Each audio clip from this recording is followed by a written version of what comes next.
हो गए धर्मराज बैल के पैर आ गए, मारने को उठे। महाराज परीक्षित ने पूछा कि तुम कौन हो? कलियुग ने कहा कि मैं कली हूं। राजा परीक्षित ने कहा कि तुम मेरे राज्य में नहीं रह सकते। कली ने कहा महाराज मेरा समय है अभी, आप मुझे रहने दीजिए। परीक्षित ने कहा यदि तुम रहना चाहते हो तो 4 स्थान बताएं कलियुग को रहने के लिए। 4 स्थान पे तुम जा करके रहो। द्यूतम पानमे स्त्रियः शुनायात्रा धर्म चतुर्विधा। जुआ में, शराब में, स्त्री में और मांस में, इन 4 जगहों पे जाकर के रहो। 4 जगह पे कलियुग को रहने का वास दिया गया। शराब, जुआ में छल के रूप से कलियुग का वास रहता है, और शराब में मद के रूप से, और स्त्री में आसक्ति के रूप से, और मांस में हिंसा के रूप से।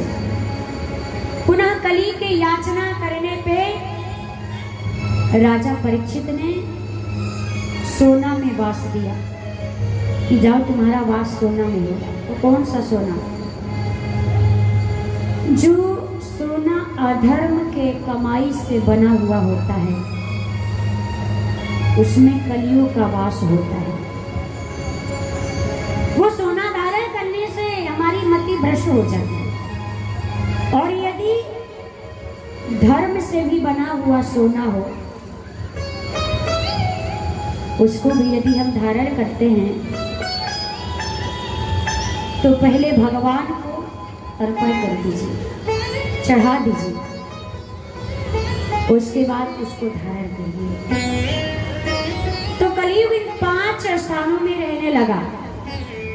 एक दिन राजा परीक्षित जरासंध का मुकुट पहन करके शिकार करने के लिए चले गए।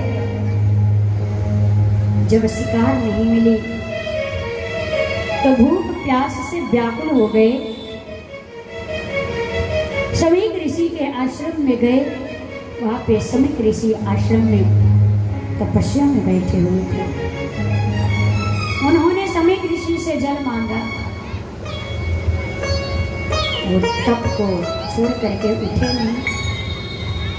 राजा परीक्षित को क्रोध आया और वो एक मरा हुआ सर्प लेकर के उस ऋषि के गले में डाल दिए और चले गए। वहां से जब चले गए तो समीक ऋषि के पुत्र श्रृंगी आए।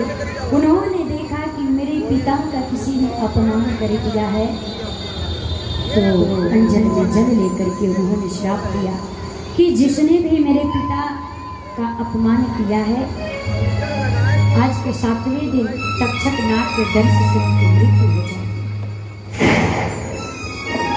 इधर राजा परीक्षित लौट करके अपने महलों में मुकुट